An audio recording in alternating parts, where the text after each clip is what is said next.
We're back with the show, Hot Dog Radio. Bro, honestly, I stabbed my mattress this morning. I took Oh, a, I took scissors and I stabbed it repeatedly. Like maybe 15 times with my right hand and then like 10 times with my left hand. was that on purpose? Were you just like you Yeah. just had to take out some anger, and so you just I was fed up with my mattress, dude. I've been having a hard time sleeping. I I initially stole a mattress from an Airbnb because I liked it, and then for some reason my body doesn't like it anymore. So then I got an air mattress to put on top of it, and like that air mattress, it worked for a few months. Like I was getting good sleep, and then I started getting night sweats because what was happening, it was getting really cold at night, and the air underneath inside the bed can cool off really quick. So I was getting really cold at night. So I decided, okay, I can't be using this air mattress anymore. Deflated it, put it away. And then it's been like 10 days, dude. I've tried a bunch of different sleeping arrangements. I have this, you can see this little gray rectangle in the back here yeah. that flips out. That's like a mattress topper. I tried that on my bed, and then I tried the bed again without that. Then I tried the couch without that. Then I tried that on the couch. And then I was like, fuck it, dude. I have to be sleeping because none of that worked. So then I went back to the air mattress on the ground. It worked, but I went to the air mattress halfway through a couch night with the mattress topper on. I was like, fuck, dude, this isn't working. I inflated the air mattress at 3:30 in the morning. I was like, dude, I have to be sleeping. That kind of worked. I slept for like 2 hours, but then I put the air mattress back on my bed. I was like, shit, okay, I'm going back to the air mattress. I'm gonna just put an insulating layer over it so I don't get as cold at night. The air mattress starts deflating in the middle of the night, and so now I'm like literally inside of a sack of air. I'm not even in a bed. I was like, shit, maybe it just I didn't pump it up all the way and maybe it stretched out. But then last night I pumped it up as full as it can go, and then I wake up again inside of the sack, and then I'm just like, "Fuck you, air mattress!" And now I have to go get another air mattress that has air.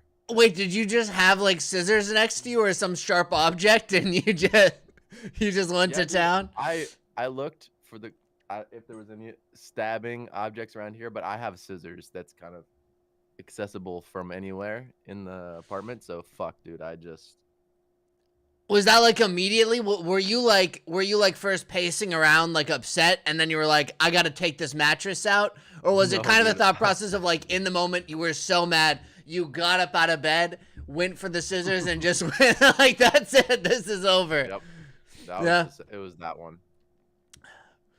I know the feeling actually. Sometimes like I have like woken up in my bed multiple times to a point where like it does make me mad. Like low sleep can like especially when it repeatedly happens. Yeah, dude. Just it. I mean, it's just been a whirlwind of sleeping in different positions, and so I just fuck. I have to go get another air mattress though. That reminds me, because there's no way I'm sleeping just on that bed again. You No, know. with holes in it now, it's not gonna inflate. There's no way that thing it's But permanently yeah, but I'm deflated. not. So, but I'm not gonna just sleep on the mattress by itself. And I'm not Oh sleeping on yeah. the couch, and I'm not sleeping on. I didn't mention this, but I tried the pad on the bed. Um, tried the pad on the floor. Actually, no, I haven't. Wait, yes, I have. I tried the pad on the floor too. Dang. I'd recommend. I like. I'm not. I'm trying to think. I've been picky in the past with mattresses, but I've got a good foam one. It was pretty cheap too. I got it off of Amazon when I first moved up here for school, and I'd recommend foam. Foam's pretty good. Yeah, I don't know what happened. I think because I like this mattress that I stole, it was good. But I think what happened actually that I had this dental work done where my jaw position changed. The jaw changed, and when you're laying on the pillow, and sometimes like your jaw like moves because you're like laying your faces on the pillow. Yeah. So my jaw moved. So now my what's comfortable with my jaw, like moving is different. So like then with my jaw being different, then the whole conditions of sleep need to be different. Oh, are you someone who lays on? Are you a side sleeper? Oh yeah, dude. I fall Mm. asleep on the side and then I end up like this on my back. All right. Yeah, And if I can't fall asleep, then I can't fall asleep. I used to exclusively be like a back sleeper for a while. I just couldn't sleep on my sides. I think I've told you this before, but I like this vampire pose. I've met someone else a long time ago. I think it was last summer we were traveling and there was someone who like I really related to it. He was like, "Yeah, I just sleep like a vampire. Like I'm like a vampire sleeper." And I was like, "Oh fuck. I think that's me. I think I'm a vampire sleeper." Except I usually like my head will roll off to the side cuz this is like ridiculous. No one can keep their head perfectly center balanced. So my head goes to this way or this way, which sometimes I think kind of makes my neck stiff. And so, but I've started I've woken up on my side sometimes as of lately. Usually I've just been permanently back sleeper. Hey, you know It's what? weird. I'm noticing that when you get excited, you're talking louder, and I think it might be clipping your microphone. Oh, is it? Oh man, actually I am a little bit high there. Let's see. Ah! Okay. I think that's a little bit better. Yeah, okay, yeah, good. Well, so do you know who Whitney Cummings is? Yeah, I have. I've heard of her Okay, before. just She's a you're just clip comedian. you just Oh, clip there. really? Oh. Uh-huh. Ah! Hey! Is So that your mouth isn't facing towards the microphone when Oh. you're doing the test? Okay, because I'm looking over there. Let me try to angle it Yeah, so I yeah. can see the Uh-huh. bar. Hey! What's going on? Yeah, that's just distorted, dude. That's so weird because it's not clipping on in uh in the Discord screen. Let me try the other module here. Ah! Hey! What's going on? Hey! Okay, mouth is not aimed at the microphone. Oh. Hey! What's going on? Yeah, that sounds better. Okay, okay. My neighbors probably think. Wait, let me try to see. Yeah, I think the adjustment's right. Now it's showing up as quiet in Discord slightly. That's weird. I don't know. Uh, yeah, I can only Yeah, well, imagine what my neighbors think. They probably think but like Whitney Cummings, she's a comedian, yeah, yeah. Mm-hmm. and she wrote for a bunch of roasts, and she's an actress, but she is like obsessed with looking young. She like is obsessed with it. She always is putting oil on all over her body because it makes it's good for your skin, right? But she's obsessed with it. So what she does is she has grapeseed oil all over her house. Her house is just covered in oil. It's just like pumpers of grapeseed oil, put it all over her body, all over her face. And so what she does at night, because if you have the oil on your face and you lay on your pillow, like you're saying, when your head deviates to the side, no one goes like this. Yeah. This woman, she wears headphones, so like big ones, so that she can't turn her head and get the oil all over her sheets. So she is a vampire with headphones. You know, maybe I should look into that because this isn't a very comfortable position. I've started to realize that, and I think that's why I've been starting to turn onto my side in the night. Or I have to my head will like go to the other side, and then I'll be like that's sore, and it'll wake me up in the middle of the night because my head will be like in this weird position because I sleep like a vampire. I can't help it too because I'll end up on my stomach sometimes, and I used to be a stomach sleeper, but it's kind of weird because then your arm like gets locked under your body, and then like your arms start falling asleep. Like I can't find a good position. Vampire is the only position that I just like. I do it like this, and then sometimes my arms don't like this, and so I start like going like this, and then I'm like, oh no, I can't, and then I'm like, this is me when I sleep. This is basically me, and that's why I can relate to you too, getting mad in the night, because like there's nights where I get angry because I'm literally like my head can't be in the right position, so maybe I got to get headphones. Maybe. I mean, you have headphones on your head right now. I do. Yeah, I don't know if these would be good for sleeping though. They're kind of like they heat up your ears long Mm. term. Yeah. Interesting. Yeah. Yeah. Yep. Well, that's Whitney Cummings. I like her as a comedian. She has a podcast. She's a mom now, and yeah, it's fun to share the story about the oil. There's other comedians too that do this oil thing where basically like the only time when they don't have oil on their body is when they're in the shower. Dang. So they don't even dry. So what happens is they don't even dry off and then put the oil on. They get out of the shower soaking wet, and then they'll put the oil back on all over their body. Why wouldn't you dry off first? That feels like the Because first step. then dry skin with dry air can really cause damage to your skin, apparently. That's crazy though. People have been drying off for decades. You know, for forever. Like Yeah, but I don't think it would looks like too bad. these are actresses mostly that are Uh doing this. like they're trying to take the extra precaution. Like if even there's just like the slightest thing that ages you like a year more, they're like trying to do extra precautions. Mm-hmm. Yep. I could see it, I guess. Yeah.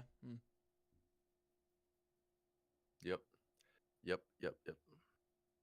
You kind of would have to start living like a vampire if you think about it. Eventually, like if you're taking all the precautions in the sun, you're probably like I can't be in Right. the sun for too Right. long, oiling Yeah. up the skin, sleeping like this. I mean, hell, Mm-hmm. I already sleep like this. It's crazy.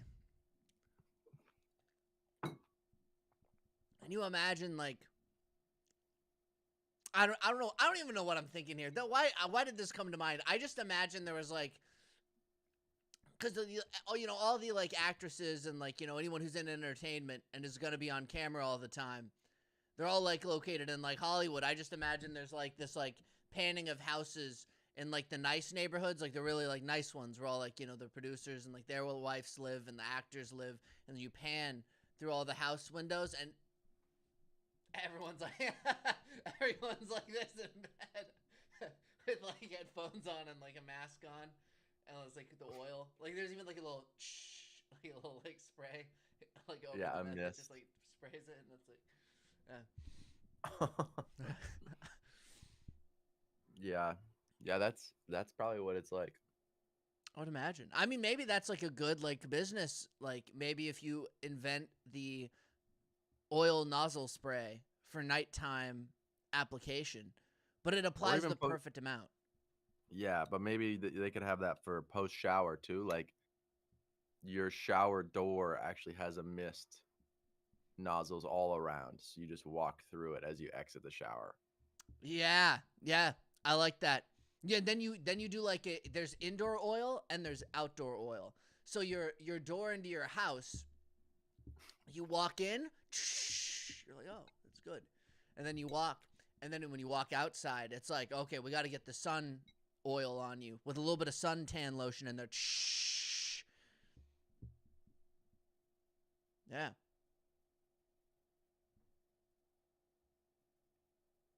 Can you imagine you go over to someone's house and you don't expect it? Like you walk in and you're, oh, what is this? It's a fine, it's oil. You're like, oh, okay. It's made out of grape seeds. Yeah. You want to know where all the grape seeds went?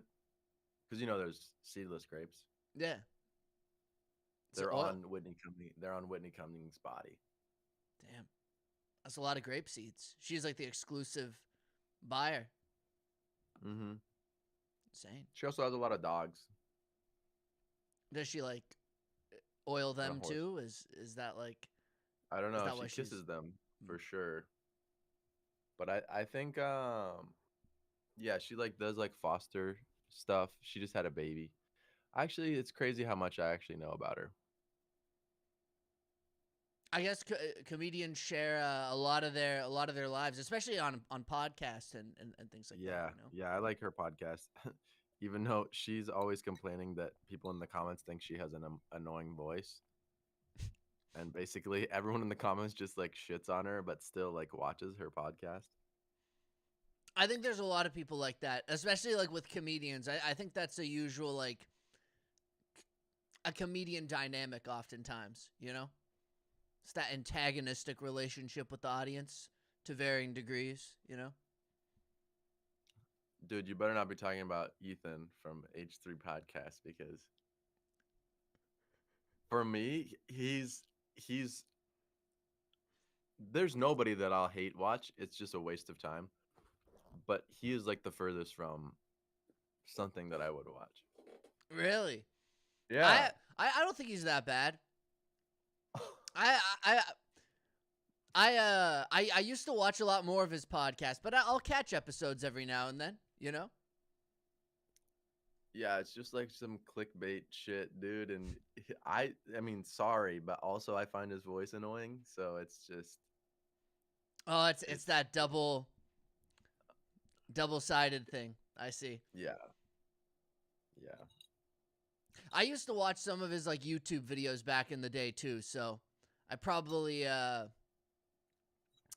seen a lot more of his content over the years. So there's probably like that nostalgia factor too. But yeah, I don't know. I like the show, but to each their own. You know, everyone has their own content niches. Yeah. Can you say that? Content niche? Yeah. Are you allowed to say that? I think so. Like a niche. Like a little category. You know, everyone That has kind their of own. that kind of just sounds like a French swear word. What? What is the French swear word? I don't know. It just sounds like Oh, like it could be. that's where my niche is at. Oh, I see. You know, you think about it. Nietzsche. He was German. Yeah. That's So probably not how you pronounce his name. I think it's like it's some weird pronunciation of it. But yeah, that Nietzsche. guy, Nietzsche. Hmm. Kind of. Nietzsche. Hmm. He liked French too. You know, he came up with the ressentiment. That was him. Is a con- it's true. He loved it. He was inspired by he took the French Revolution and he was like, oh, resentment is different than ressentiment. Except he didn't sound French. He was probably sounded German. Wait, But but he liked French people? I mean, I don't know. He definitely liked the French language, or maybe he hated the French language too. Who knows? Maybe he just stole the word and he was just like, it's mine now. Well, I think the resentment, if it's coming from France, he's kind of saying that French are kind of poo-poo heads because basically, I think he thinks that French people are weak. You know what? That's actually that's a good point because why else would he make a distinction? He said there's resentment, like regular resentment, and then he specifically was like, no, the French version of resentment, that's ressentiment. Mm-hmm. Yeah. Like, and he even said like he thought that was the problematic version. So he's basically saying, yeah, the French, like whenever they're resentful, they're just a bunch of assholes. The rest of us, it's fine. You guys, ressentiment, disgusting. Yeah, I'd have a hard time believing he liked the French because he just likes the strong. He likes the strong guys. They just take whatever they want, you know? And I feel like the French are like, well, the French came up with the term laissez-faire. It's kind of just like, wah, ha, ha, ha, you know? It's just like, oh, I'll just do it. That's cool. That's cool with me. I I just eat know, my baguettes and shit. I know he wasn't a fan of the French Revolution. He did not like that. Nietzsche. He didn't like it. Yeah. And then it could also be like it's because niche is a N word, right? Mm. So you could just say like, well, it's more like you could say, "What's up, my Nietzsche?" But it's that's what it kind of that's where it came from. Yeah. I mean, I bet you that guy was probably racist. I mean, living back then, not to mention some of his ideas. I mean, yeah. Well, here's my favorite belief of Nietzsche. So we have a book that he wrote called the Genealogy of Morals. And so basically he traced back in history where morality came from, and it originated around the time of Plato. But what he believed was that the Jewish people who used the Old Testament. Have you heard this before? This sounds familiar. I know that like he was his philosophy was used a little bit by some pretty questionable people, but only to make arguments. Specifically his idea that the strong must always prevail. But I don't think I've heard this one specifically relating to Jewish people. This can go in a dangerous way. Knowing there was even some Nazis who used some of his philosophical cores. What did he Well, yeah, I write mean about it? his sister was friends with Hitler. Yeah. Um, but this is just so out there that it can't even be in bad territory. So what happened was he was like, "Yo, like, where'd this morality come from?" Originally, good meant basically the powerful thinking of themselves. Basically, they were like, "Oh, I'm powerful. I can do whatever the fuck I want. I'm good. Whatever is not me must be bad." Right? That's the original meaning. And now good has like through Christianity and through other philosophical ideas, then good has like transformed. And what he said was this happened because of this dude named Jesus, but not in the way you think. You know, because Jesus is like preaching love and like um perhaps equality. I don't know how Nietzsche categorized it, but basically like do unto others as you would want done to you. That's the golden rule. But there's like all these. Can you think of any other um, teachings Um, of Catholicism? I'm not super Um, familiar what about the with modern anything morality? biblical. What about modern morality? What could you say of that? Modern morality, like in terms of like Christianity, like the No. Catholic idea. Just anything, because now we've taken the Christian morality and separated it from religion. Like religion is still super popular, but it's also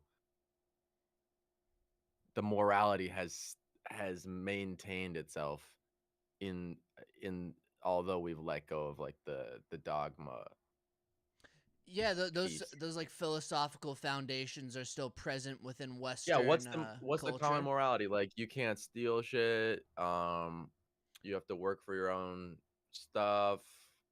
Um, Yeah, even like in economics too. There's like philosophical like foundations that are traced to Christianity within like specifically Europe that was like exported to the North America as well, and then South America through Spain. I'm trying to think of one of them. Uh, I know there's like there's property rights which were influenced by even like Christianity. You've got yeah, you do have this. So there's this idea that there's a and I think this was he's really famous in economics. Adam Smith. He thought that there was like a pussy. pre-existing moral code within human society that we follow no matter what the rules are, basically. So like I guess um a natural ethics, I suppose you could say, where everyone is compelled to act how others expect them to act. So everyone kind of um, complies to this idea that others expect from them. Yeah. And so what are you saying that kind of theme of like doing what you're supposed to do within the society is kind of that that's that weak shit, you know? That's like what the fuck, dude? You just do whatever you want, and if you can get away with it, then like you can do it. And you know, sometimes like people don't understand what's being asked of them in a society, and having some sort of ability to think like, oh yeah, like fuck what people are asking for me. I just need to do this.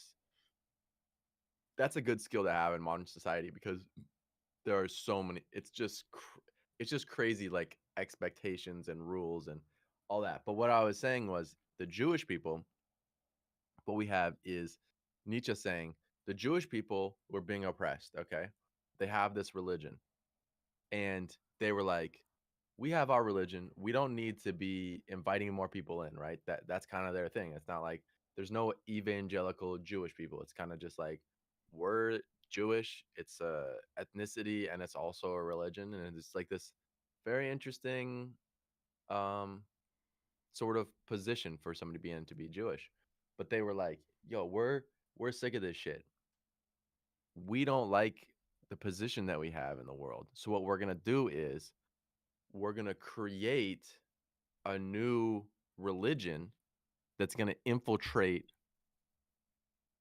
the the powerful people in the world, and that is going to the belief systems of this new religion, including Jesus Christ, is going to change the morality of the powerful to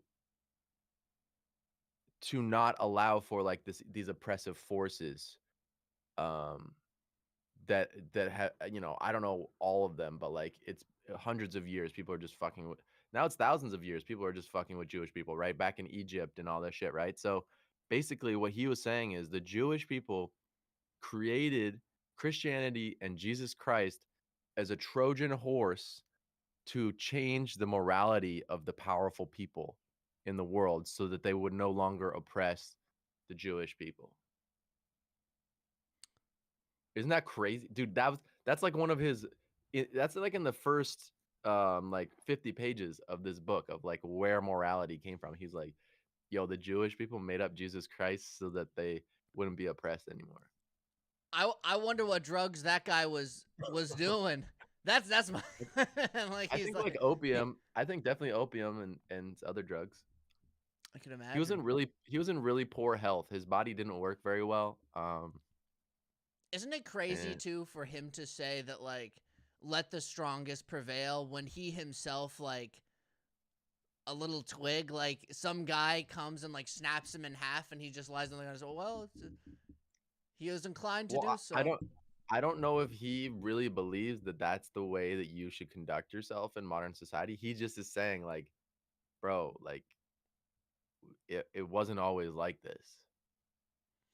Yeah, he had some like some interesting like with the resentment and how much he was a fan of monarchies for the reason of he thought that having a democratic or even like liberal so he thought, and I don't think this actually happened, but he thought that if there was a democracy and if people were allowed to like equally compete, which I don't even think today it's equally, no one's equally competing in anything. There's certain advantages still under the surface that don't go away.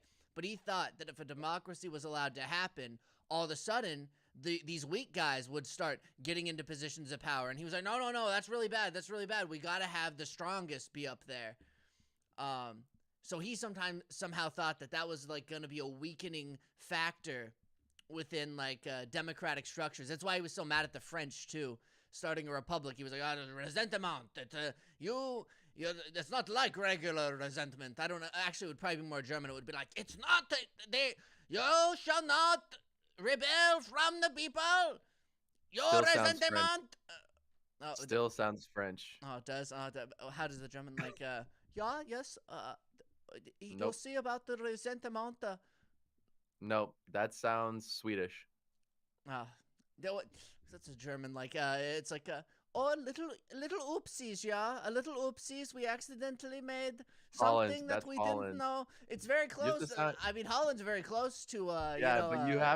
but you have to realize that you have to do German in but also very harsh German. And English Mm. might not it might doing English German might not get you there, but yeah.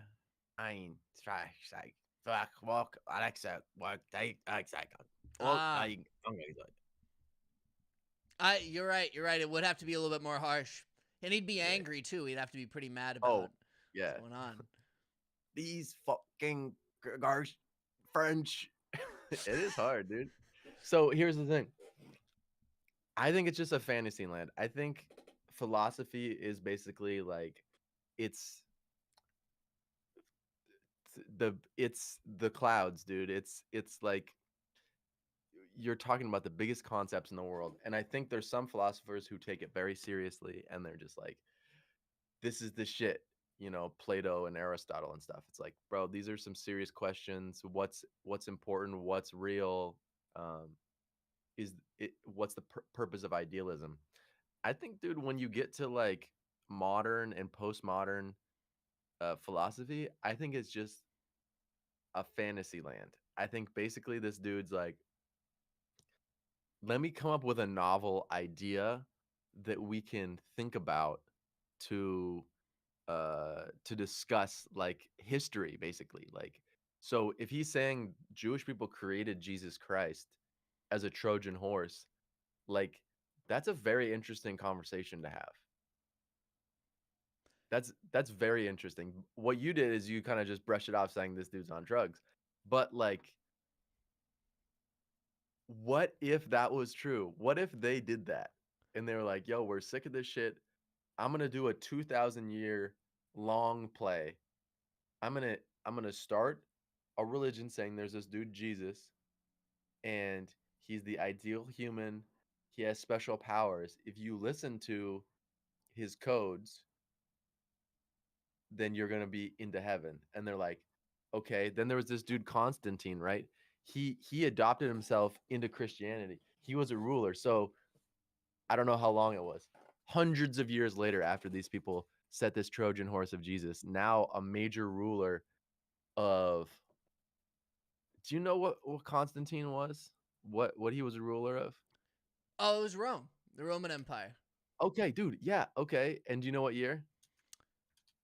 Oh, that would be. I think the dates even relate to. Isn't it like before Dynasty, after or before Christ, after Dynasty or something? So didn't Jesus die? Wasn't it So like this supposed to be the 00 year or something? Jesus was If 0. So yeah, 300 years after the creation of Jesus, the the emperor or whoever the fuck this dude was of Rome is now Christian. I mean that. Yeah, That'd be a I don't know. crazy. That'd be a crazy conjuring of a strategy, right? It would be. I mean, theoretically, it would be like the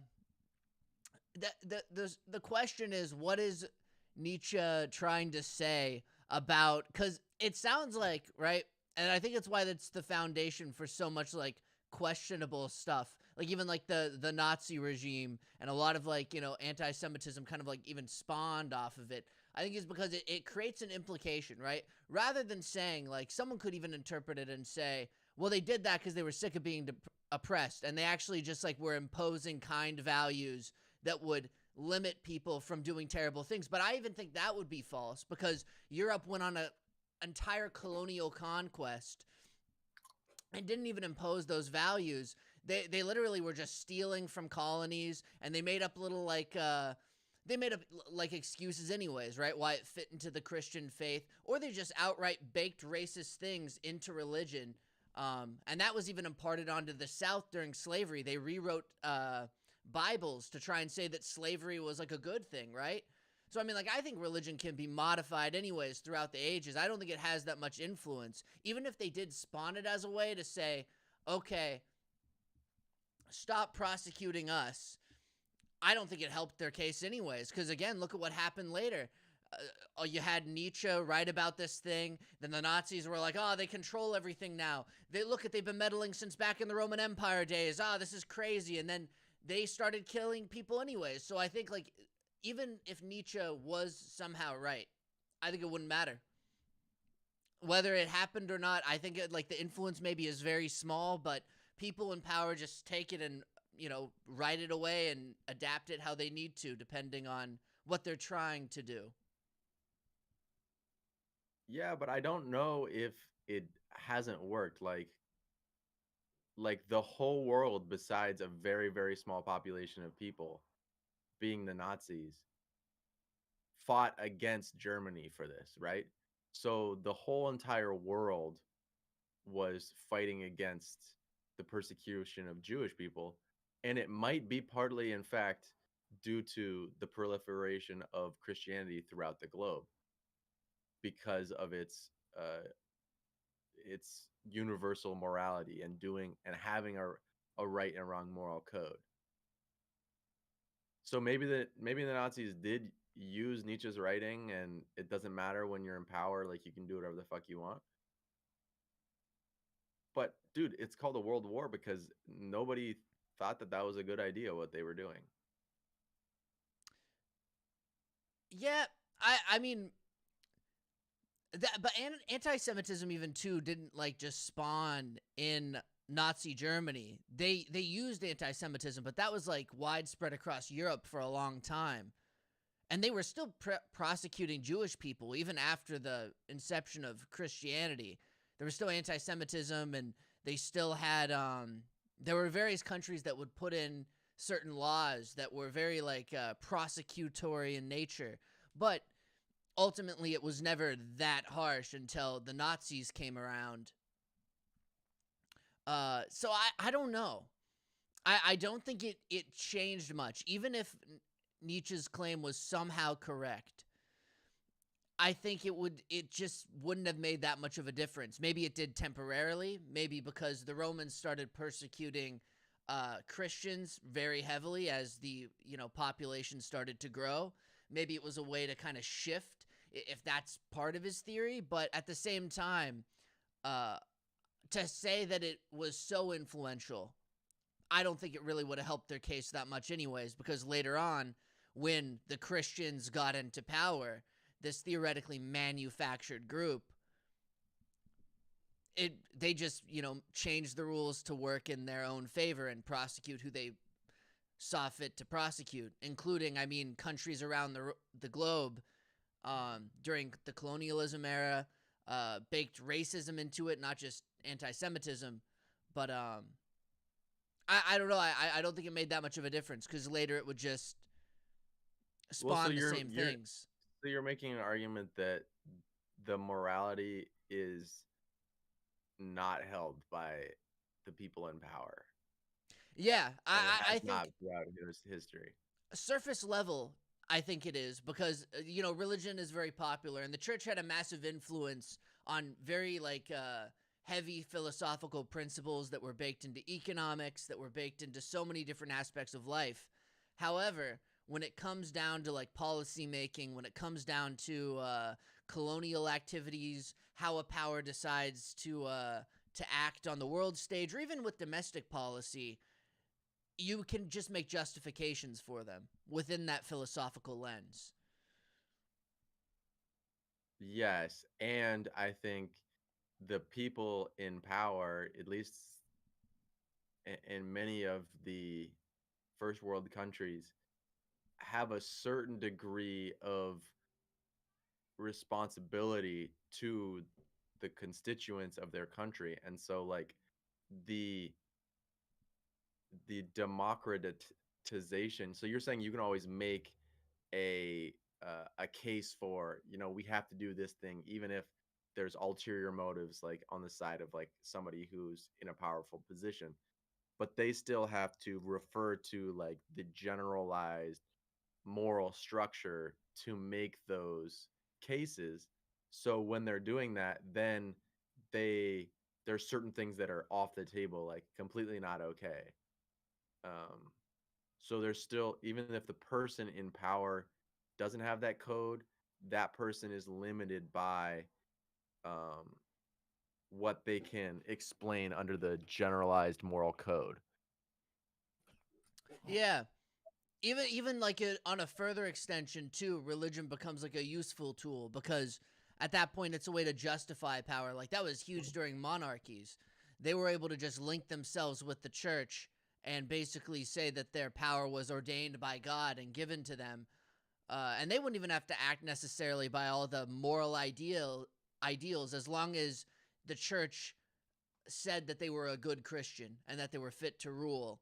And even within there was little like flexibilities where people would push back against the Catholic Church. You had the Holy Roman Empire when the church was established in the Vatican later, and then you had, of course, King Henry, who just completely, basically invented his own version of the Catholic Church within England. It's kind of like I don't think the rules are that like solid, but they're useful when they're useful, and when they're not useful, someone just simply makes a reason why they're not applicable. But as long as it makes sense to the population that have grown up with these philosophical values and these ideas that have been kind of built over generations, as long as it fits that code and the population, or even just like a large enough portion of the population goes along with it, you're good.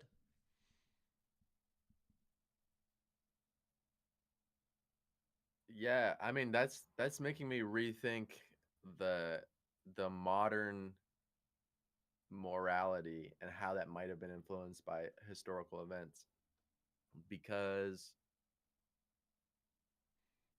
I don't believe that every person that has a powerful position is acting in an immoral or a self oriented, they don't have a self oriented decision structure. I don't believe that. I don't think But so to either. but I to think that like there are people in high positions acting in their own self-interest while appearing to be acting in other people's interest. And I wonder how the influence of the church throughout history and both Christianity, Catholicism, and any other world religions and how they've had an effect on that. Um, I think the the church is just so crazy, dude. I think it's just insane. Okay, so basically, what I'm seeing it as now, it's like coming together. Is basically like what the church does is it's a belief system that's tying together massive populations of people. And with massive populations of people with the same belief structure, somebody with a higher level of understanding about how the world functions or with a lower level of care about other people can like manipulate the beliefs of a large population of people and therefore have an incredible effect on global affairs. I would say the effect is less powerful now because people aren't so directly linked with the church. Some people still are. Some groups of like very religious people are, and then you have people who aren't even Catholics anymore. You have the Christians, and you have the Protestants, and you have all these people who have separated, but still there are those moral foundations, those philosophical cores that even permeate through, all sorts of different ideals within life, even economics too.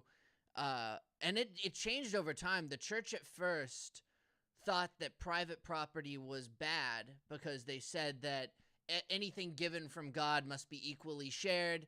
Um, but then there was this guy who came along and he said he basically made this natural law argument where he said that because something is given, um, and someone is basically that he basically argued that possession is a natural aspect of human nature, and that the ability to own something was given by God because it is possible. He kind of went on this whole tangent about that. He was like a religious guy, and later on, these things were like further adapted. John Locke is the first one who made the natural law argument, who said that basically people are. He took it away from religion because there was a guy named Hobbes who said the government enforces property laws to maintain order, and he said no. Those laws already previously exist before a government is created, and so you have these tons of alliterations of the same thing kind of like altered, and different countries have taken those aspects to mean, especially John Locke is super influential for the US. In Europe it also was like a very similar foundation, except they did have more like, people think it's because they held closer to religion than the US did, that they have like a more like how do you say it, like giving, like social goods, I guess, or like public goods are more readily available in Europe because of the idea of giving, and the ideas of like how much should somebody own. It becomes another question. But we don't even have the strongest property rights in the world in the US. I think like Norway even beats us, and they have some of the strongest public goods out there. So I don't know. It's kind of it's complicated. There's little differences, but definitely similarities between all like Western countries, I guess, in different ways. Yeah, but I think the belief structure is still there in the modern context, even in the absence of the church as a staple of uh, modern life.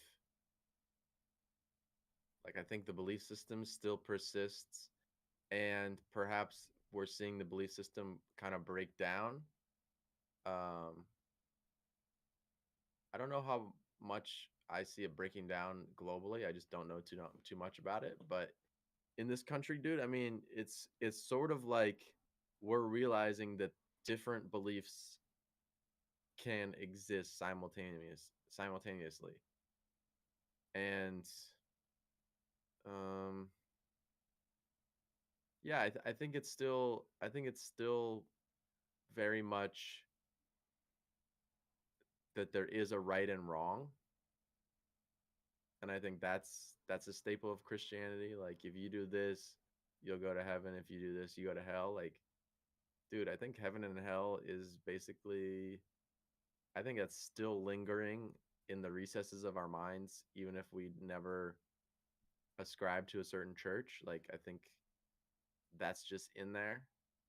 Um, and also like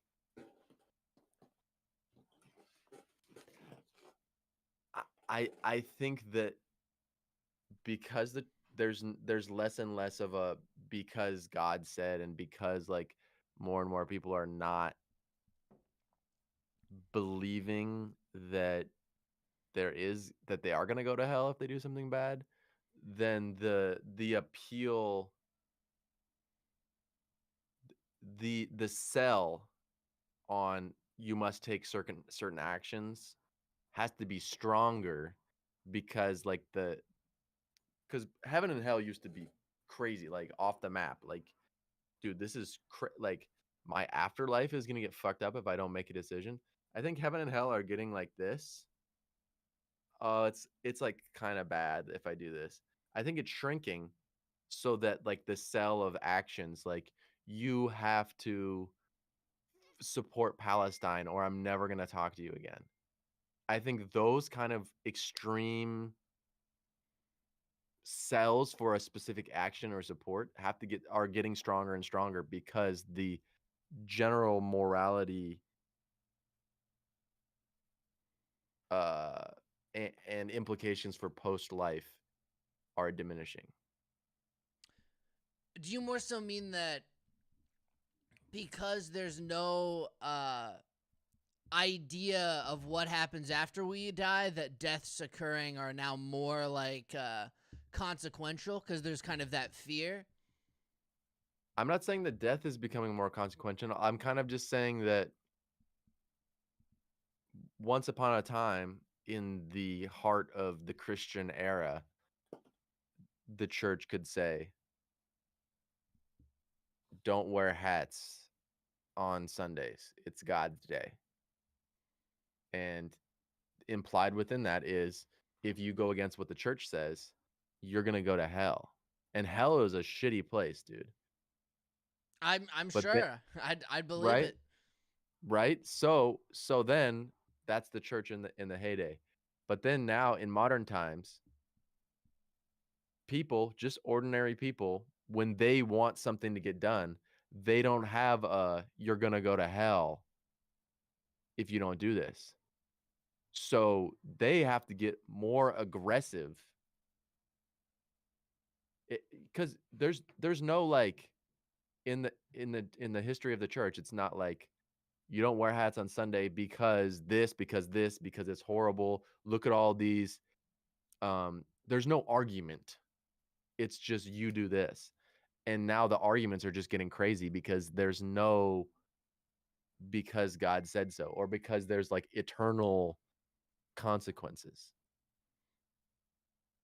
Yeah, I think like the structures of power have changed though because of that. Like that's why I think like even a state's power, it used to be heavily relied upon the divine or religion, but over time we've seen like natural arguments, even like philosophy. It's interesting to see how in the beginning a lot of the philosophical justifications for how the economy runs, how you should act in life, were very like religious in nature.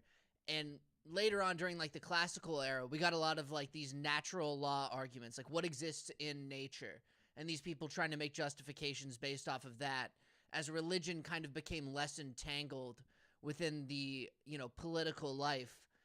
It's still very like was heavily intertwined at that point, but I think there's other ways that people now make justifications. Like there's the idea of a people who have lived here for a long time, right?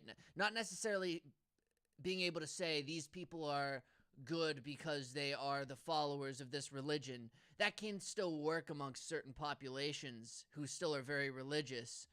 But there's also an idea of these people have lived here, or there's this idea of more naturally supported arguments that can be used um, to justify things, I suppose. Yeah, and I'm just thinking about like there's this one person who I met like a couple months ago and I followed them on Instagram. And like, dude, I'm seeing all this stuff where it's basically like there's these missing kids. eh, We needed to find these kids. And then it's like, oh, there's this person in prison in um eh, there's 5 Americans in um prison. They're being held captive in somewhere in the Middle East, right? And it's like, and then they did this post on 4th of July basically saying like, oh, there's this is a stolen land. Shout out to the Native Americans. Fuck America. And they spelled America with 3 Ks. And like it's getting really aggressive. That is so aggressive. I think it's partially natural over time though, because there's a I mean, we could even go back to the resentment thing with Niche would think that it's a form of resentment when something turns to hate, but I think that's kind of like a really terrible. I think a lot of political scientists even think that. Not that I'm a political. I like there's like people with like PhDs that are way smarter than me, but I think there's something problematic about about the idea of like an anger not being traced from anywhere, like just like simply popping up in a vacuum. Because like nothing, no emotional context exists within a vacuum. It doesn't just spawn. It builds over time. It morphs itself over time. And I think there's an idea that sometimes like a hate can be easily misdirected by somebody in power. Even for example, like amongst all different portions of the population, it depends on who's being targeted. 9/11, for instance, was used as a justification to not only go to Afghanistan but also go to Iraq. It was a double entendre that led to a ton of conflict in a region that was all the way across the world from us, without much context other than a tragedy that happened that built up anger over time.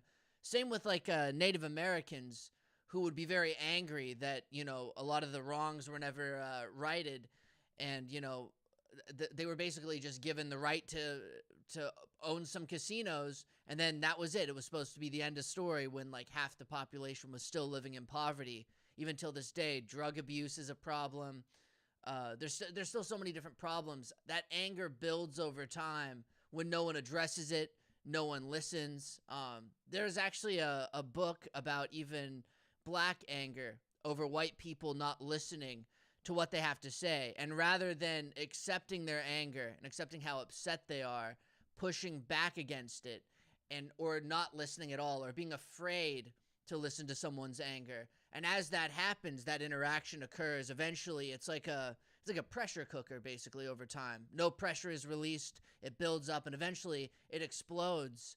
And I think you can even see that with like these angry, like even white populations, right? There's a fear, though. It's a different type of fear. Their fear of losing their job, even if it's not real. Even if immigrants aren't going to truly take their jobs, they're going to take jobs that they would never work in their life. There's still a fear that's generated. But where's that fear tracking from? It could track from their town getting desolated when these massive industries pulled out. These guys are homeless. Now they're sitting there, and this anger brews, and they say, who am I angry at?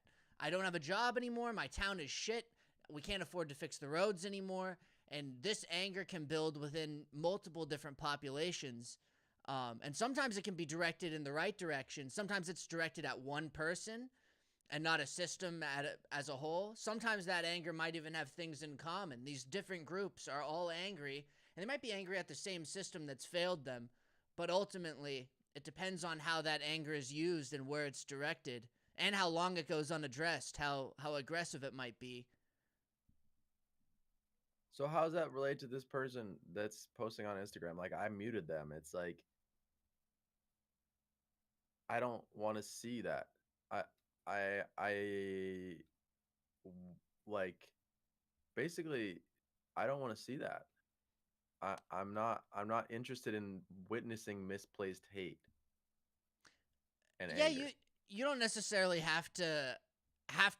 I mean, if it's something on Instagram, it's kind of one of those things where, yeah, you can mute it and move on. But I'm only saying like how that anger, where that anger can stem from, like why it might appear so aggressive, especially in today's context. Um, it stems from somewhere, I guess what I'm saying. Even if like you don't want to see it, it's like at least on Instagram there are functions where you can choose. Well, try to choose, I guess, the feed that you want to see. Um, it's difficult because I don't think like everyone should be expected to have to dwell in. Some people like that's like really like I've heard this from many people where they say something like that really like they don't want that negativity in their life, like it's just negativity that someone doesn't want. They're trying to live as happy of a life as they personally can. And I think that's the great thing about like online, but I think it becomes like problematic in spaces where everyone needs to listen to one another, and there can be this anger, even if it looks outrightly really aggressive in nature.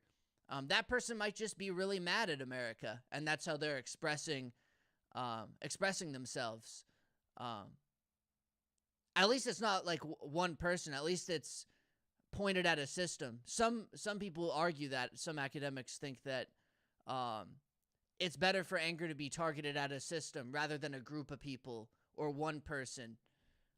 That it's more effective. But I don't know what that ad is Yeah. calling for anyways. I mean, is there a call to action?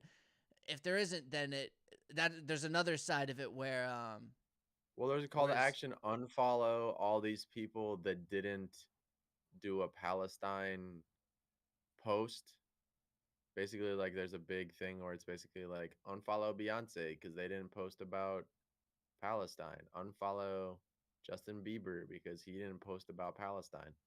So there is some call to action. A lot of it is just this is happening, this is happening, this is happening. And it is just shitty. Um, I don't see anything else posted by this person. I don't I see once a week like them posting something about like them working on their career, and then 7 posts a day about all this shit. All this shit, and it's like, dude, like how the hell are these people so confident that they know what's happening? How are they so confident that they're going to that have such a strong stance I on affairs to a place they've never been? Like how's that even possible that they're going to end relationships with people, that they're going to outwardly express their disgust over things that how are you so sure about anything? I'm confused about that. I think there's ways to be like severely confident about something that's going on, and I think it's important to take positions on things because otherwise there wouldn't be opposition to something terrible that happens. Someone could have said, even in, like, for instance, Nazi Germany, someone in the U.S. and people did kind of make the argument that we shouldn't get involved, and some people might have said too that we don't know what's going on. But then eventually there's enough evidence that compiles where it's fairly certain. And then maybe we don't know until we go in and we see the crimes that have been committed, but there's like building evidence. And there's always going to be people on both sides to everything. I mean, that's never going to occur in history. And oftentimes we find out later who's truly vindicated in the end. But in the moment, all you can do is, collect what you're seeing around you. You can do your research the best that you can. Everyone's going to have biases. And at the end of the day, I guess you come up with a conclusion, and you don't have to be certain about that conclusion. I mean, no one can be necessarily, but I guess you choose a position based off of what you know. And some people are closer to it than others. Some people will have firsthand accounts that are way clearer than someone else. But I think choosing a position is important, on an issue, especially something like that. I mean, I won't hide. I am pro-Palestine. I think what Israel's doing is really wrong. But again, I think there's some people who are pretty angry and are pretty, like, stirred up emotionally, and that's why those posts might come across so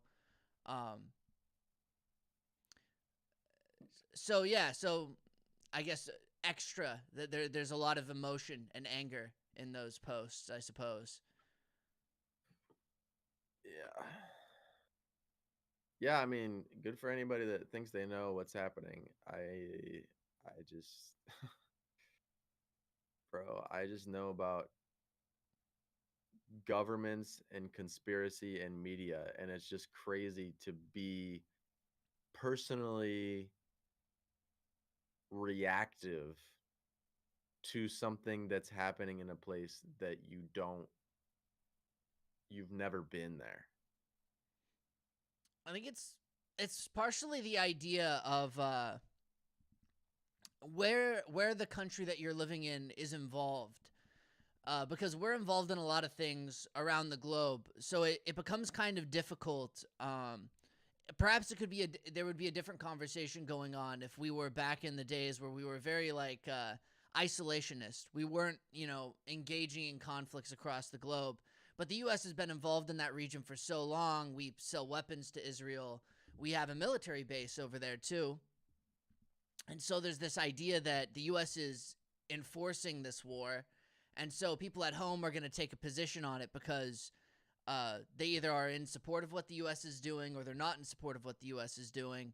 And the hope is that enough people would change U.S. policy, would come and tell the U.S., stop doing this. So in the case for like pro-Palestine, it would be stop sending weapons to Israel and maybe do something similar to South Africa, where you do a BDS movement and you say, end the apartheid state, give Palestinians rights, either give them statehood of their own or allow them to vote in your national elections, allow them to exist. That would be the idea, at least. And the U.S. can only do that because it's involved so much on a geopolitical level. Even in Ukraine, the reason why Ukraine is a topic to begin with is because we're involved over there. We're involved in NATO. We're involved in all these geopolitical activities. So people who are U.S. citizens there, for theoretically, and I don't think necessarily they can make as big of an impact, unfortunately, as we should be able to. But theoretically, in a democracy, we are able to exercise our opinion of such things that the U.S. is engaging in and change them. That usually doesn't happen, unfortunately. Sometimes it does, but not all the time. Yeah, dude, that's good for you if you think you know what's happening. I mean, I just have no clue. I don't know who really runs the government. I don't really know who is the real leader of um Israel. I don't know any of this stuff, dude. I don't know who is running Hamas. I don't know anything. And even the person who's most educated on this in the public sphere is going to be wrong about a lot of stuff. Now, if there's not really a chance for me to invest my time into this and to make a difference, then then what am I doing being personally responsible for something that's happening all the way across the globe? Like, being personally responsible is like, dude, my life is getting like I see this person, their life is shitty, dude. They are having to do a lot of different things in their life to make sure that they don't fall off a cliff emotionally and mentally. Like, they have to take a lot of steps, right? And so they it's a oh, you can't win. You can't win by being personally responsible. You got to take a step back and be less informed and still have the same position, because if you can't act with your rational brain, then you're not going to have a chance to actually make a difference. There are There some was this things that there was this guy, he came and he talked about there was like his issue was sex trafficking around the globe, and he wants to cut down the amount of kids who are being sex trafficked. So another horrible thing. And what he said was, when he started out, after about a couple years, he just realized, wow, this is a really prevalent issue. Like, it's much worse than he could have imagined, and he was about to burn out. He was going from, this is my life's mission, and then 2 years into it, he's like, shit, this is a lot of work. It's really hard for me emotionally and mentally. And what he had to do was he had to break it down into simple math. And he had to say, am I making a difference or am I not making a difference? And so he is tracking the number of cases per year that he's taking legal action. He's going to different countries where there is a legal precedent, and then he's learning how to enforce the law in different areas, right? And so he stepped into the fire of child sex trafficking, which is horrible. And he had to take a step back and look at the fire from a distance to have any real impact.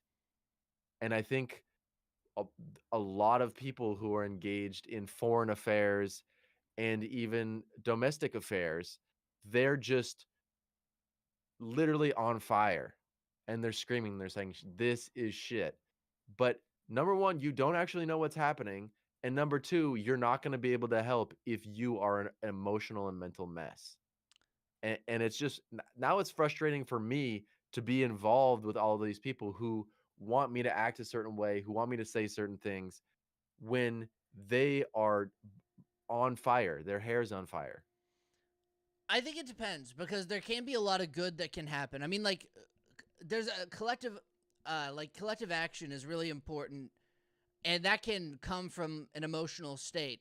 For instance, a lot of schools, my school actually just recently, uh, they had a encampment. There's been a lot of encampments across like universities across America, and these schools they meet and they negotiate with the protesters, and basically they have withdrawn investments from Israeli companies and withdrawn investment from Israel as a whole. And those are major accomplishments. We recently got a letter in the mail, probably a few months back, from the school saying that they were going to be withdrawing funds from certain areas, and they came to a deal with the people who were at the encampment. Those are major changes. Those are major things that a collective group can do. And you hear the anger. You know, you can hear them You mean the shouting. school's not taking money from Israel anymore? Is that what you're saying? Yeah, yeah, and there's certain funds that they're invested in that are involved with Israel, and the idea of the boycott movement is to withdraw money from these funds and not invest in them anymore. And these things, you know, it's a collection of very small changes, but just like what that one guy was doing, he said, "Oh my God, this is a massive thing that I can't confront by myself." He definitely can't because he's one guy. He's one individual who can't do it by themselves. And some people make that mistake. I completely agree. Some people are completely on fire. They're screaming online. They don't know who else is out there. Maybe they don't know anybody else who agrees that there's a problem going on. They don't know how to meet up with other people. They don't know what groups they can join. They don't know if there's any advocacy groups around them. And maybe they are involved in it and they're just very like upset about the issue. But it depends. I think that guy faced what a lot of people realize as individuals. They face the issue by themselves and they say, oh my God, this is so prevalent. I need a team of people to do this. And so they need to fit themselves into a position where they're able to work basically one job. Even like labor organizations. We even had a protest here about the union. The local union at my school had a protest and ended up meeting with the school officials like 2 days in. It was very quick. But everyone has a part to play. And that's why these organizations are so massive sometimes. Even labor organizations, there's different positions. People do different things. And at that point, it can become even a job in itself. But there are some people who don't know where to turn and they're just left as isolated individuals. And that is damaging for movements too, because that energy could be used to, you know, try and further a cause. It won't always work too, even as a collective. Sometimes the powers that be, you know, usually win. Some people might even argue with that. It depends on how people, how effectively they think our democracy currently runs. But yeah, I think it depends. Yeah, hey, if you want to collect and organize and that's cool and you have a goal in mind, that's great. I don't know. I don't know how many people have a goal in mind and I don't know how many people really are questioning if they know something is true. I think it depends because I that questioning can lead to like a delusionary state too. If nothing is real, that you like it's good to be very skeptical. I think there's like something in like even this can go either way with like even academics, even people with their PhDs. There can be people who are way overconfident. Even in physics, sometimes too, you'll see someone who you know maybe makes an argument and their peers criticize them, and they basically turn away from their peers and they say, "I don't want to hear it. This theory is concrete." And they push others out in all aspects of, you know, very educated people.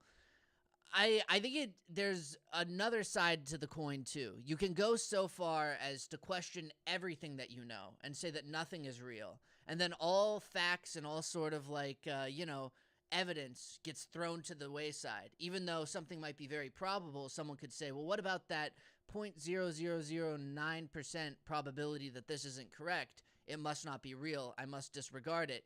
There comes a point where it's good to question, like even like just recognizing that something maybe is 80% true, 20% false is important.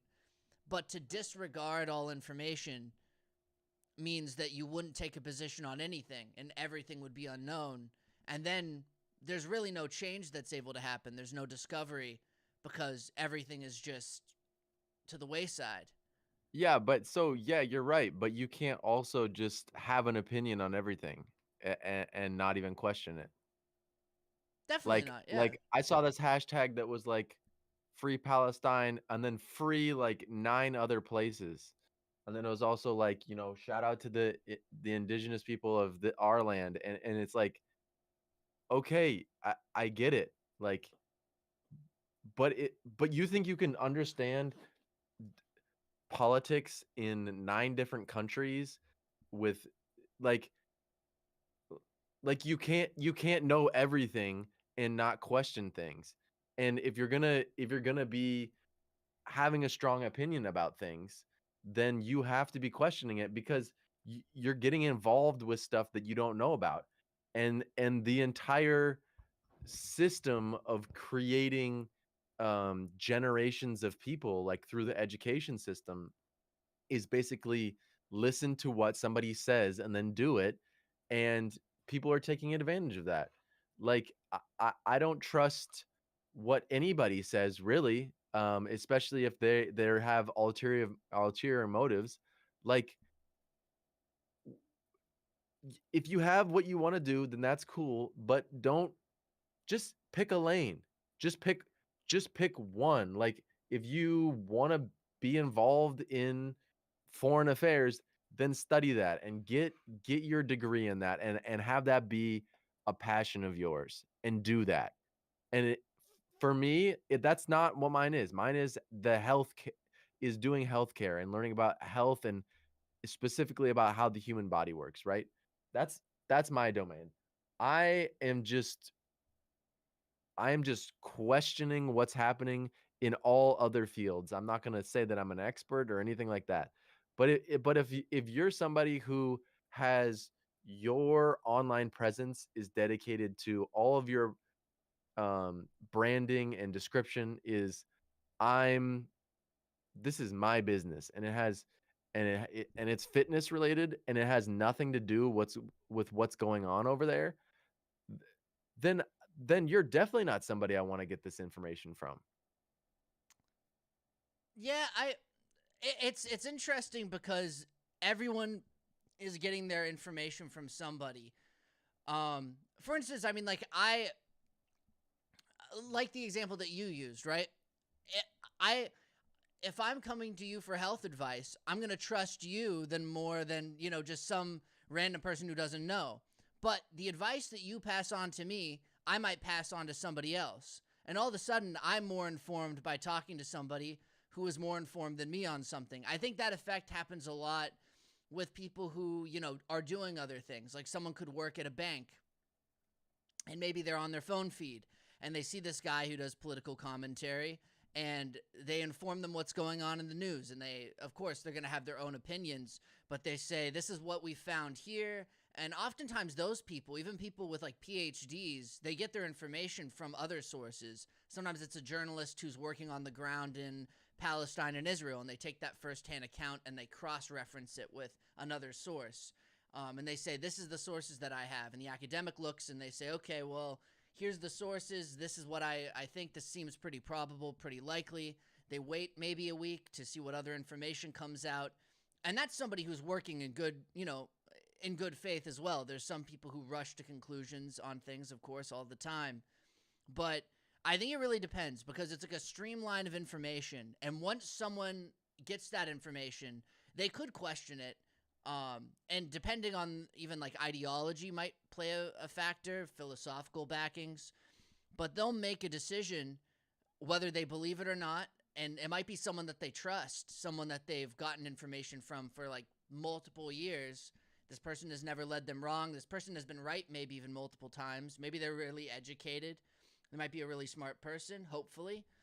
Or I don't even know. I hate the word smart. Smart just sounds so like, I don't know. What even is smart is like so relative. Hopefully they're operating in a good way and they're operating in an educated fashion. You would hope. And maybe that's why that person gets so angry and fired up. Where do they direct that anger? I mean, that's a whole nother question. Do they just sit on it? Do they start screaming at other people? Do they find an organization that's actually trying to push through some objective to try and make things better?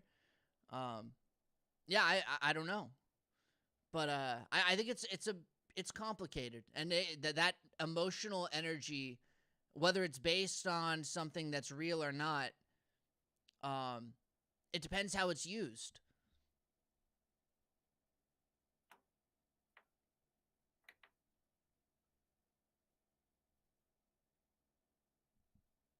Yeah. Well, I guess I'm just realizing I'm mad that people think they know what's going on. I think that's something that I'm just now discovering. And I guess that That's that okay. they systemically, like, I get it. I get that they are that way, but dude, I mean, come on. Are you serious? You're really going to tell me I'm not talking to you, but I'm talking to these people. You really think you know what's happening?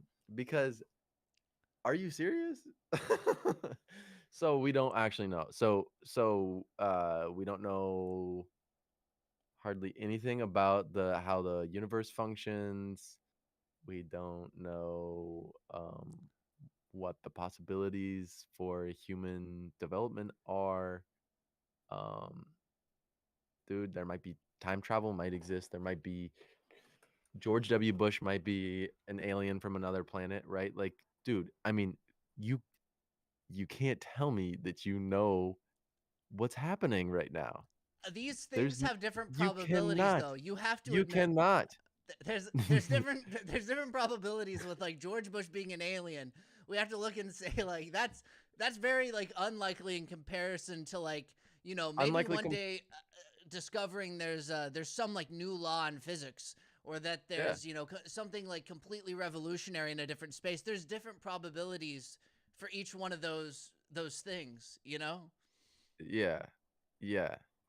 But actually no, there's not because um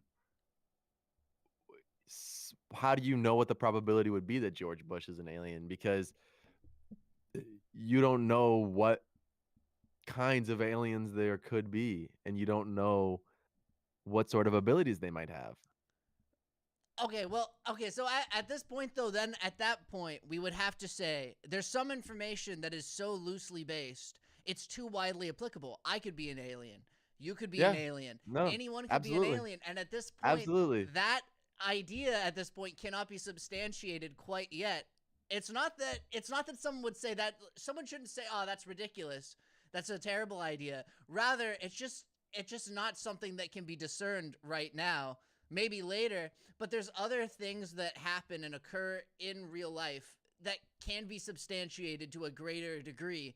And once that passes a certain threshold of there's so much evidence that leads us to believe this, and eventually the margin becomes very thin. We find even Yeah, but evidence, dude, that's so physical stuck. That's evidence. such a stuck. That's just like a stuck materialist mindset. Because if you are thinking that we have to have evidence before we do something, then you are traveling behind the influences of research institutions, and you're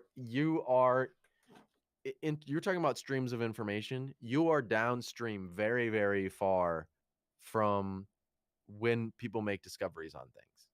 But people can't do things by themselves. The people who do this research, they tell other people about it because they cannot act alone. It's the same philosophy as the guy who looked at the issue of child trafficking, said, "I'm going to do this by myself." He said, "I know the information firsthand. I'm going to go there and get the information. I'm going to fix it." And then he realized, he stepped back and he said, "Oh my God, I need to make a job for myself that I can do because this is such a massive issue." And that's where you maybe need to assemble a team. You need to tell other people, this is what's going on. This is what I've seen. Here's the information that I have. That person might check it and will say, oh my God, this is crazy. This is insane.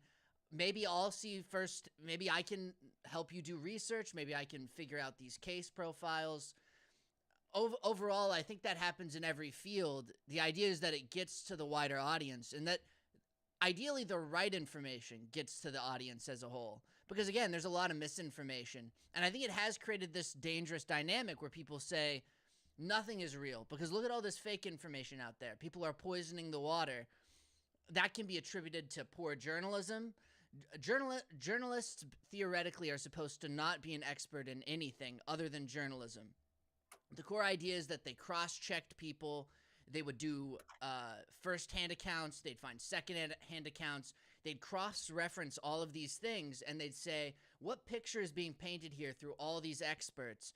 And even people who aren't experts, who are on the ground and saw it happen, what does this look like when we see all that? That doesn't happen sometimes today. Sometimes people are looking for clicks. They're looking for quick revenue generation. But theoretically, those articles or those like research projects that maybe even an expert is conducting do exist, and there has to be some basis for reality, and I think there is some basis, but it's hard to get to sometimes through all the avenues of misinformation that exist, especially today with the internet too. But Yeah, I just think that relying on good journalism is kind of just probably not going to be the most successful strategy. And Wait, also, like, wouldn't you there is a agree lot that of there stuff is you good can do. journalism? Like that, wouldn't you agree that there's no? It's not like there's no such thing as a good article, or there's no such thing as a good research study. Like those do have to exist somewhere, right? Those are in existence. Yeah, but you got to make that your full-time job is finding what those good ones are.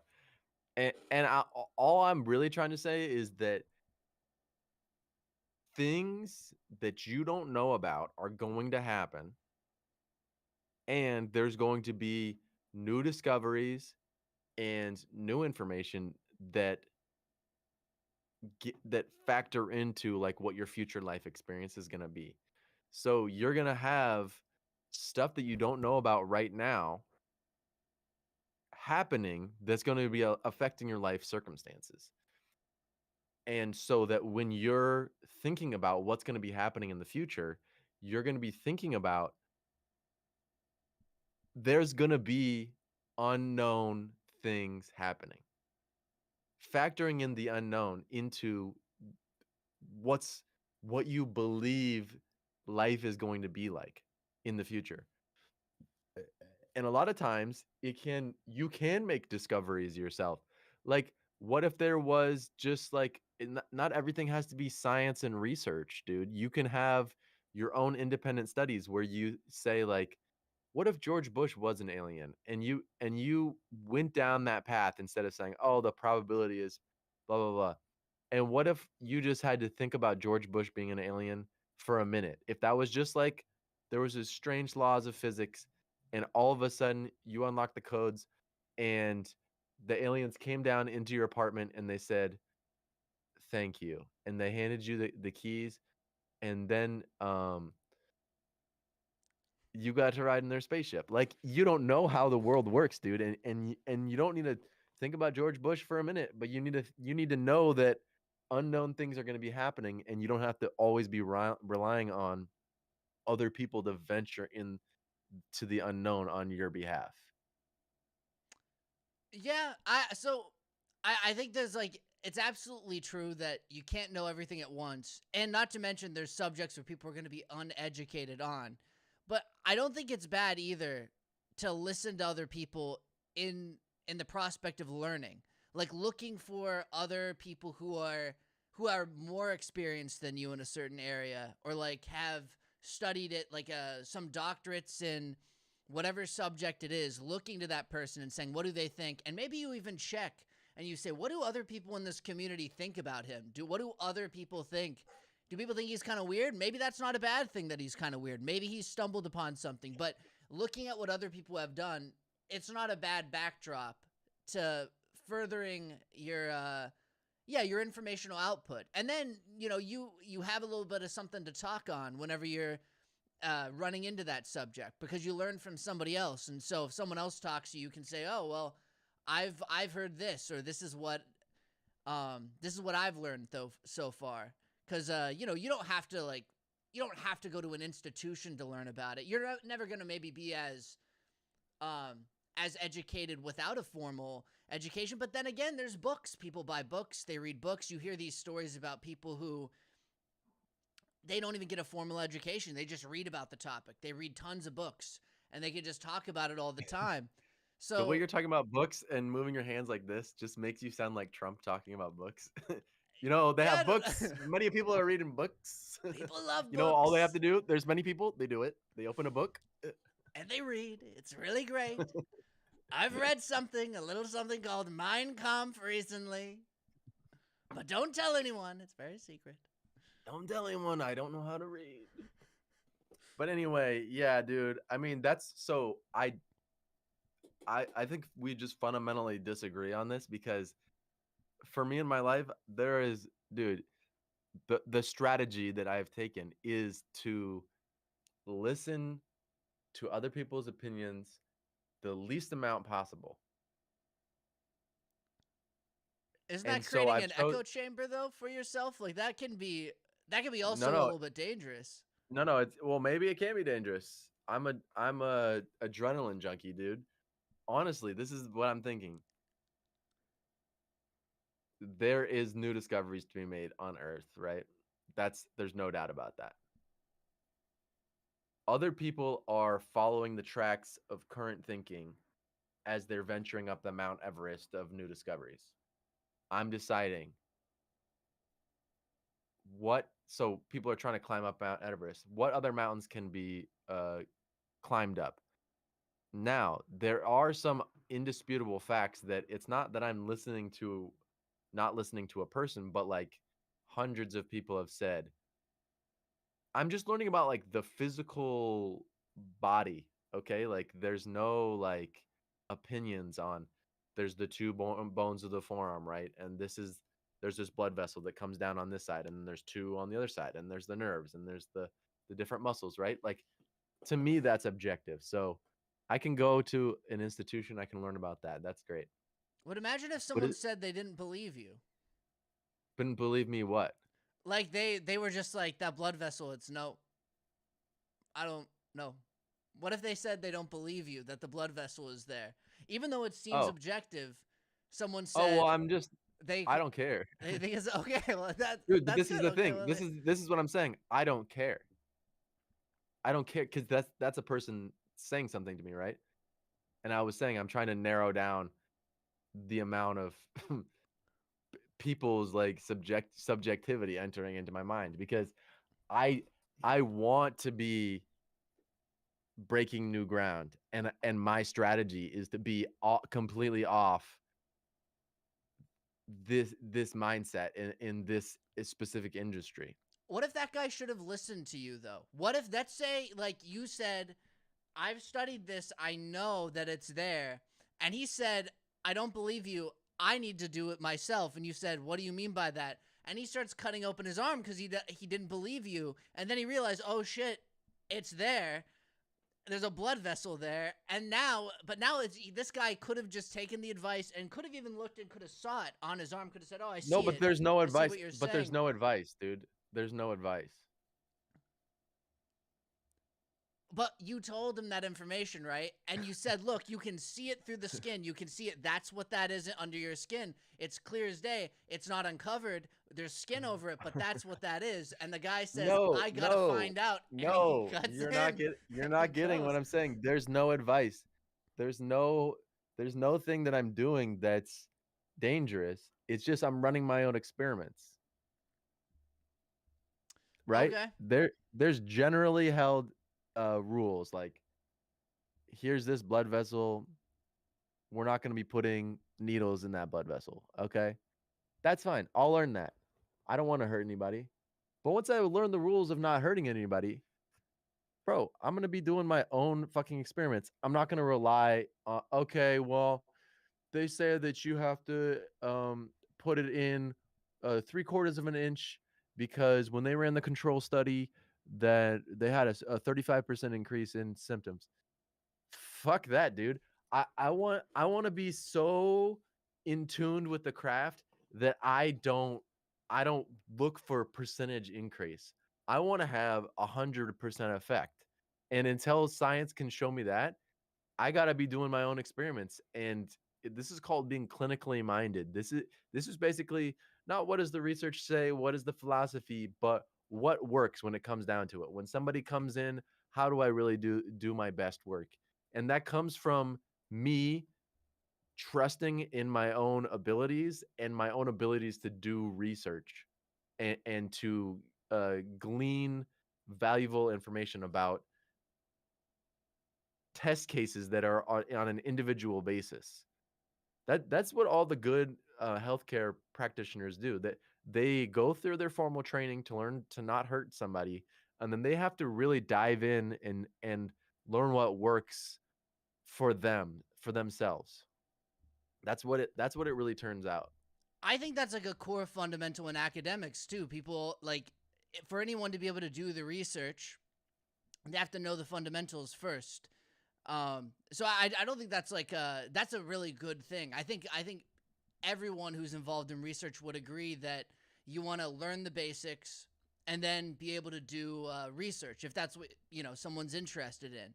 Um, Mm. it's a combination of all things. You can like learn what's available out there, what's already been known, and then you find out new things.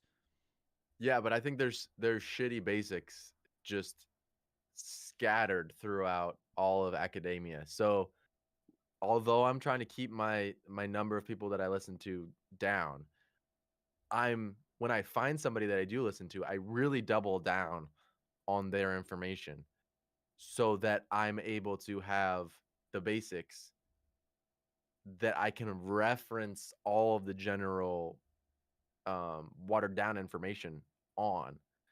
And so it's really finding a select few of people that have information and really relying on that so that I can have some basics like you're saying, but not use the basics that people are using. Because that, dude, if you want to make discoveries, you got to be willing to do some crazy shit. Like, that dude Shackleton, that guy was a freaking boss. He went all the way down to the South Pole. He didn't Nobody died on all of his expeditions, and he had to lie to people and say they were sleeping when they weren't sleeping, and entertain people. He left some guys on an island for 2 months. They survived.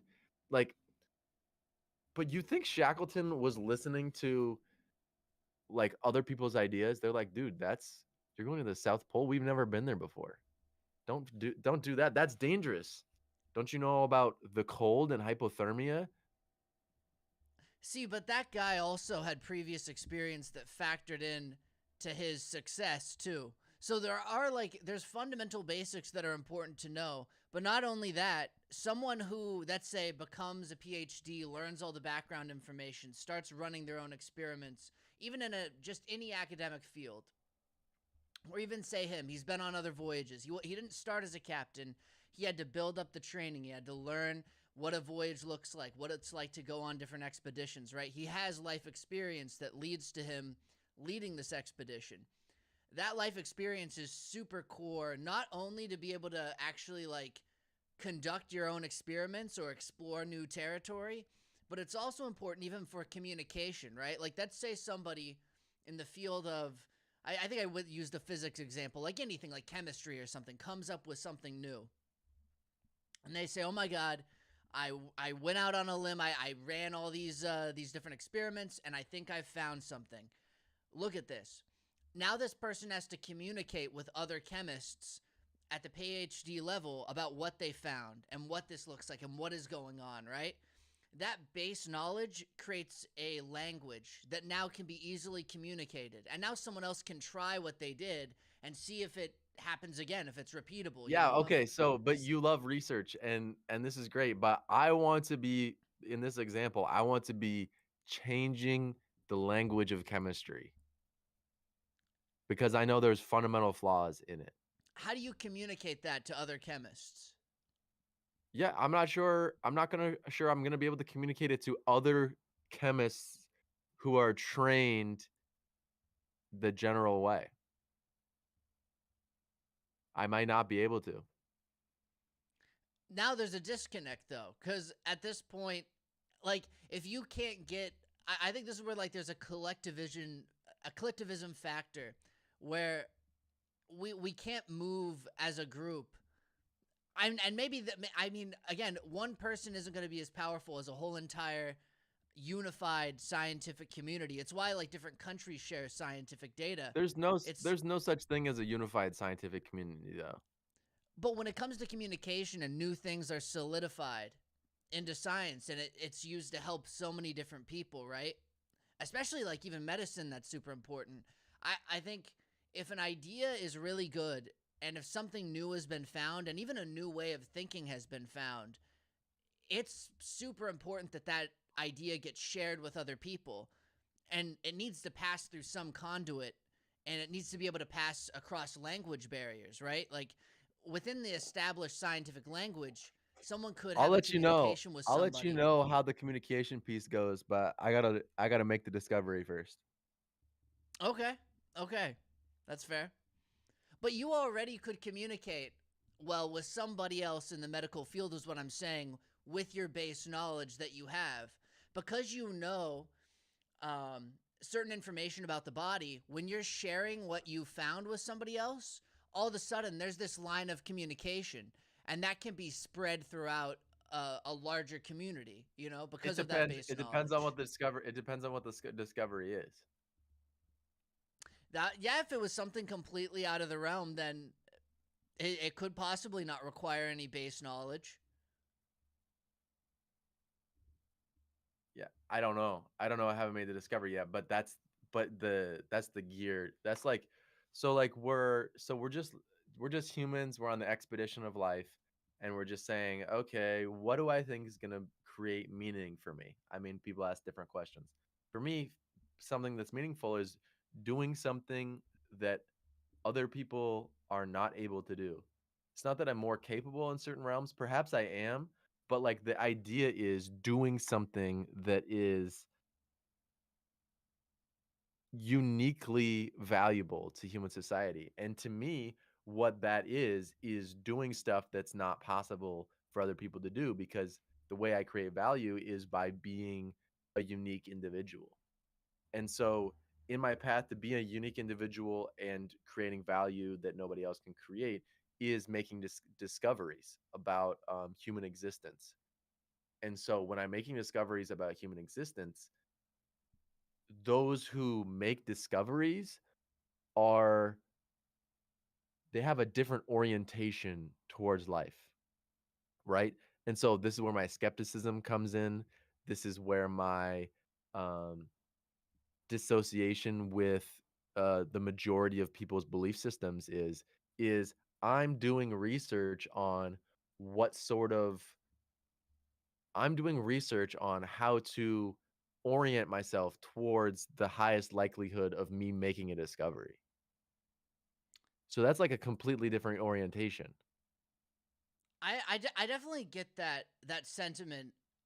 I do wonder, like, do you think it's important though to talk with engage at least with other people's fundamental backings, I guess, with their belief systems, because that's another aspect too. And I think that's not always perfectly expressed in academics, but the idea of interacting with a belief system that's different than your own. You know, like Western belief systems are very different from Eastern belief systems, previous belief systems, and in some, if you're lucky enough to get like someone who's open-minded who teaches a course, or even whether it's philosophy, political science, any social science, engaging with other people's belief systems is pretty important. Even in physics, there's like a philosophical, there's a theory aspect to it. You discuss different people's backings, their fundamental backings, what they're operating off of. Do you think that's also important though? Because then you would want someone to be able to discuss. Let's say you came up with a new fundamental way to think about something, and you wanted someone to discuss it with you, and you said, hear me out. This is what I'm trying to propose here. This is what I found.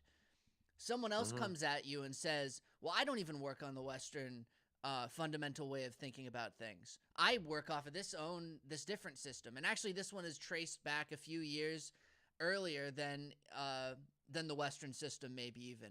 And all of a sudden, there's this expectation that everyone is, supposed to discuss the different philosophical backings, right?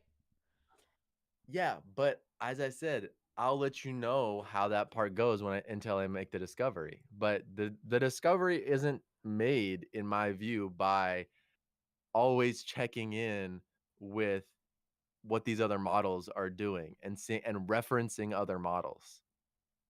It's it that's dude, it might take 50 more years. Who knows? Hopefully sooner than that. But I'll let you know, dude. I don't know what's going to be happening at that point. That's fair. I will say, like, isn't it like, you wouldn't say it's bad though either for like people who work on pre-existing philosophical foundations to find Sure, new I just think it's things. boring. I just think it's You think it's boring. boring? Okay, that's fair. Yeah. That's fair.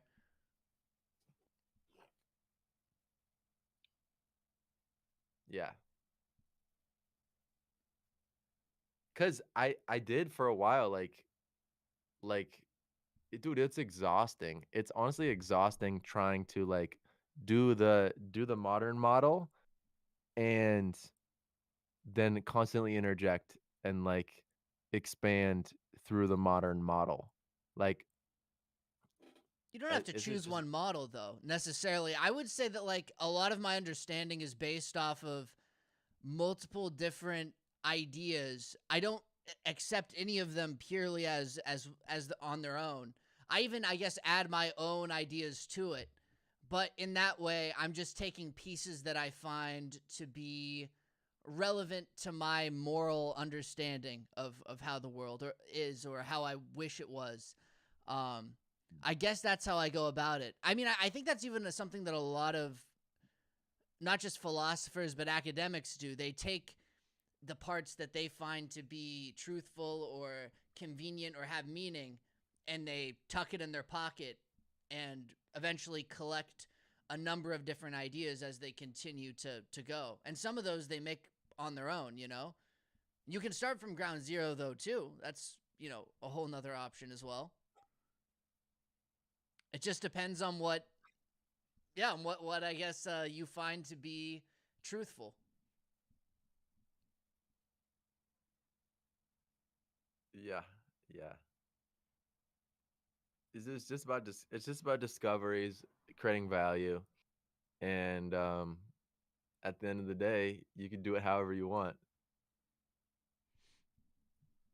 Even that idea of creating value, that like the idea of like being an individual and you're creating value, even that fundamental aspect has a philosophical backing to it. Even within economics, there's so many Yeah. different ideas out there. It's almost even impossible to escape. You're like, even like using someone else's sliver of their philosophy, you can create your own philosophical idea, but even like the fundamental that you're working on, everything spawns from somewhere. Yeah, I mean, someone else taught me language, but but it's all relative, dude. Like, it's not like I can totally get outside the system and then like that's impossible. Yeah. I've already got my human um associative disposition, and that's just the way it is. But within that, there are extremes of uh communalism and individualism and their merits as it pertains to the effect on the global population. And I've just selected my my orientation. Yeah. I think that's probably necessary for everyone to function on some level. Everyone has to have some core understanding to operate. Or I guess I don't know, maybe not. Someone could honestly just say, I'm just existing. I don't know, like, if you didn't derive any meaning from it, I don't know what that would look like, but that would be interesting too. There was someone who said, like, I don't know what the thought process would be if there was no goal, if no one had a goal that they were reaching for and they just lived. It'd be Yeah, interesting. I don't know either. It would be interesting. Yeah.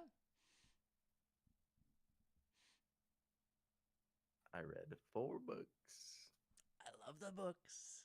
Sometimes they're a little bit strange books. No one knows what I'm reading at night.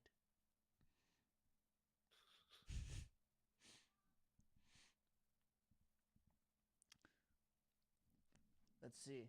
How many Dude, that'd be crazy if somebody saw this episode because it's I think it's a good episode, honestly. We've had some good discussions. yeah. I don't know, like, our title no longer really makes... Did we start with the chimichanga? I think we did, didn't we? We started with a chimichanga-related topic. Kind of.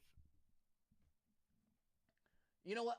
I'll add into the hashtags just, like, I don't know, like, philosophy, politics, multiple things. I don't know.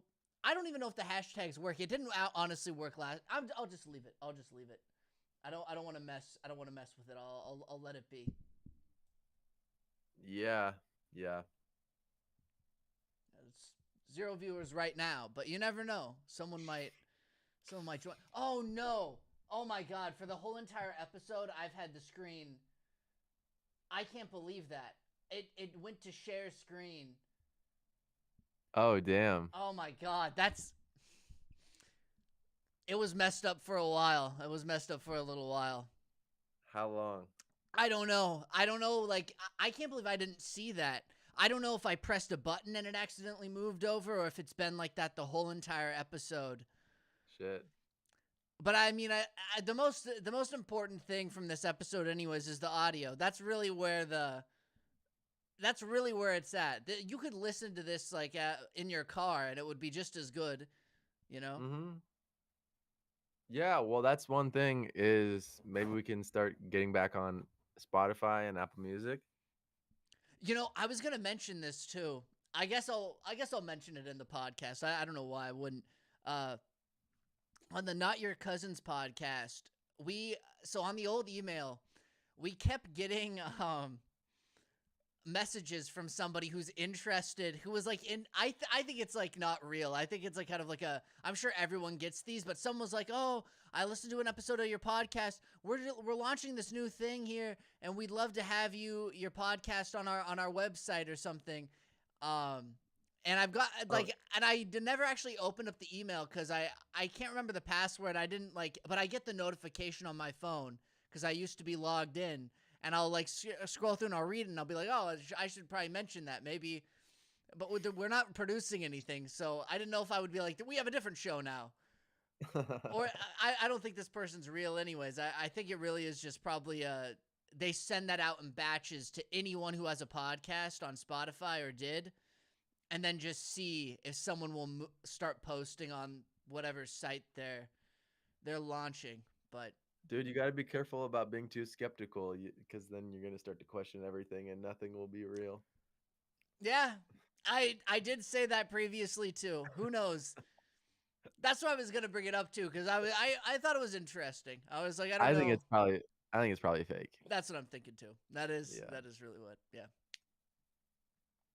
Yeah. Okay, yeah, but I mean, maybe how many more weeks of school do you have? Oh, let's see. I'm early August, I think, is when I'm out. I think it's like the first week of August is when I'm out. Oh, like a week, like a month from now. Yeah, a month. Okay. Oh, easy. Yeah, maybe we can get like episodes up on like audio, and then maybe just like get our, do we ever have an Instagram? No, we only had one for Not Your Cousin's podcast. Yeah, dude, maybe get some reels just from like just some highlights from the episode. Yeah, we could. We if we're gonna make reels too, we might as well like upload them as shorts. We could do that too, because I think Mm, it's the same format. yeah. Yeah, I mean, I'm sure somebody would like to listen. Hopefully, you never know. We just know that 33 episodes of what we've been doing isn't getting the most views. Yeah, wait. I think technically it's 31, Yeah. but I mean, if you count the show, which just Well, exists on the same channel, then it's quite a that's bit how old more. Jesus was, just to do full circle. Oh, was he 31? He was 33. Oh, 33. Yeah. Well, on 33, that's what we'll title the episode. This one? Number 33. Wait, because isn't 33 that's his birthday, right? No, the 25th is his birthday, but Oh. he died when he was 33 years old. We'll title it Jesus' Death on the 33rd Ye- episode. Yeah, we'll do that. Yeah. Jesus is also resurrection, what happened when he was 33. Oh, because he technically wouldn't have aged, right? He'd still be 33 when he comes Well, no, back. he resurrected 3 days after he died. Do you think like it counts when you die though? Like if you're resurrected from the point that you die, you could just be the same age. It just depends on if your body looks the same or not. After 3 days, But I feel like it'd be a little bit rotten. Might be like yeah. 5 years aged in 3 day You know what's time. funny? Sorry, do you know what's funny about the resurrection of Jesus? What's funny? He looked different. He looked like a completely different guy. Can you imagine? Did anyone go and like oh, wait, was this like even like is this in the Bible too? Do they like say like he's just like he looked had a mustache this time and Dude, I don't know where this came from, but there's a story basically that Jesus died, he was on the cross. There was other people that got crucified with him. He alone got put in this tomb with like this stone that they rolled in front of it. And then 3 days later they went back to check on him for some reason and he was gone. And then they had this dude walking around saying like, "Guys, it's me, Joshua, like look." And then he had crucifixion marks on his hands. wait, he wait. he was like, "Look, it's me. Look, it's me, Jesus. And I have the marks on my hands." It was like did anyone go and like see if like he was still inside the grave? Did anyone check and be like, oh, did anyone be like, oh, is he there? Like, hello?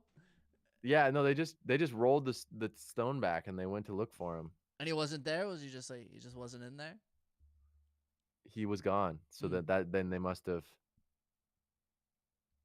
just looking this up now. According to the Bible, no mention of Jesus looking physically different during resurrection. However, some accounts suggest his appearance might have slightly altered or glorified in some way. Um, okay, this is it. Okay, Gospel of John. Jesus appeared to his disciples when they were fishing. They did not recognize him at first, and it was only when he performed a miracle that they realized who he was.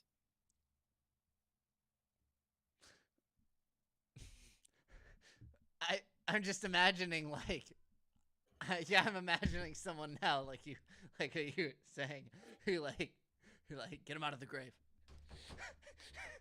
oh, guys, it's me. Hey, it's, and I was like, oh my god, nobody would be that insane to like put the holes through his hands too. Like nobody would be that crazy to to pretend. Yeah.